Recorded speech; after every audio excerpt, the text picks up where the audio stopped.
कैसे हो बच्चों? बच्चों, आज हम पाठ पढ़ेंगे टैगोर की कलम से। देखो बच्चों, इसमें कवि ने अपने बचपन का संस्मरण बड़े ही अच्छे ढंग से प्रस्तुत किया है। उन्होंने इसमें अपने बचपन की सारी बातें बताई हैं कि उन्हें बचपन में क्या पसंद था और क्या नहीं। ये हमारे साहित्यकार थे, हिंदी के साहित्यकार भी थे। चलिए बच्चों, पाठ पढ़कर देखते हैं इसमें क्या बताया है। टैगोर की कलम से। हमारा घर बहुत बड़ा था।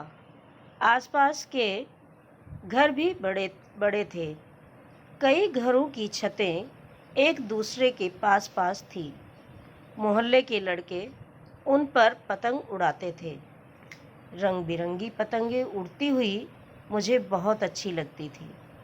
पतंगों के साथ साथ उड़ते हुए पक्षी मुझे बहुत भाते थे। कई बार तो डार की डार पक्षी उड़ते हुए दिखाई देते थे। ऐसा लगता था कि मानो वे हमारी पतंगों के साथ होड़ लगा रहे हों कि कौन ऊंचा उड़ता है। उन दिनों लोगों को पक्षी पालने का बहुत शौक था। हर घर के बरामदे में कई कई पिंजरे लटके रहते थे। पिंजरों में रंग बिरंगी चिड़ियाँ चीखती चिल्लाती, पंख फड़फड़ाती रहती थी।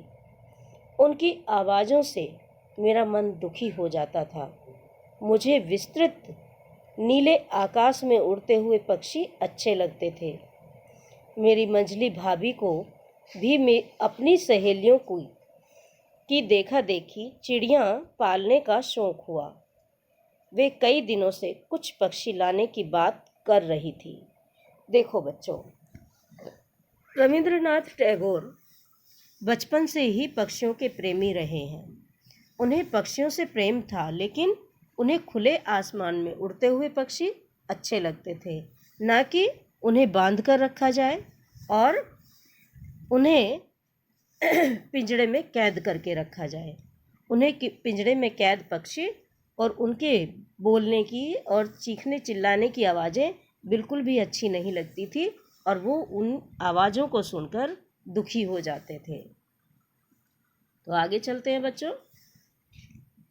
मैंने भाभी से विनती की कि वे पक्षियों को न लाएं। पिंजड़े में कैद पक्षी अच्छे नहीं लगते।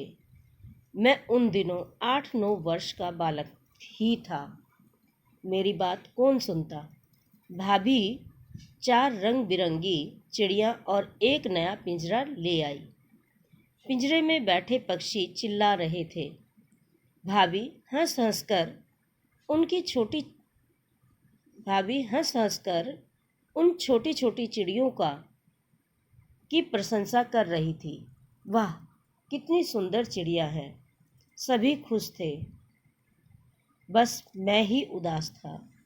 मैंने भाभी से कहा, आप इन पक्षियों पर अत्याचार कर रही हैं। इन्होंने आपका क्या बिगाड़ा है जो आपने इन्हें पिंजरे में कैद कर दिया है।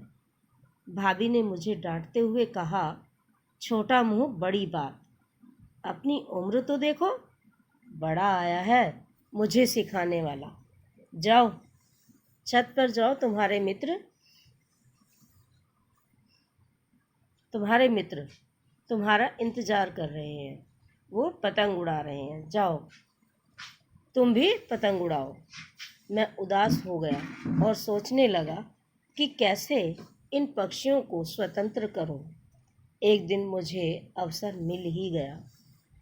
भाभी अपनी सखियों के साथ फिल्म देखने गई। मैं उनके कमरे से होकर बरामदे में गया और पिंजरे का दरवाज़ा खोला तो पक्षी सहम गए।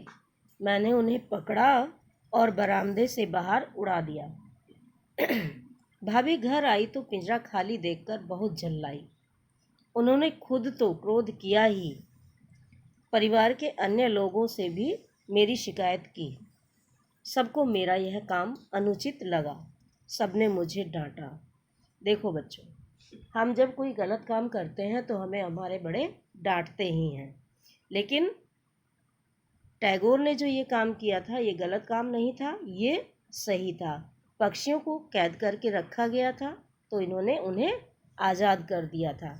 इन्हें पक्षी कैद करके रखने अच्छे नहीं लगते थे और ये कहते थे कि मुझे पक्षी खुले आसमान में उड़ते हुए अच्छे लगते हैं, इसलिए इन्होंने उन पक्षियों को आज़ाद कर दिया था और उसके लिए डांट भी खाई।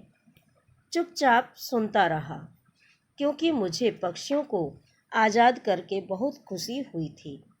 मैं कल्पना करने लगा था, काश मैं उन पक्षियों को भी आज़ाद करा पाता जो अन्य लोगों के घर के बरामदों में लटके पिंजरे में कैद हैं। देखो बच्चों, एक छोटा सा कवि कितनी बात सोच रहा है। वो ये कह रहा है कि मैं अगर दूसरे घरों के पक्षी को भी आज़ाद करा दूं तो वह सबसे अच्छा हो।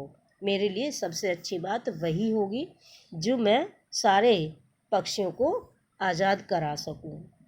अब देखो बच्चों, हमने ये पाठ पढ़ा, ये समझा, अब हम इसके शब्द अर्थ करेंगे। देखो,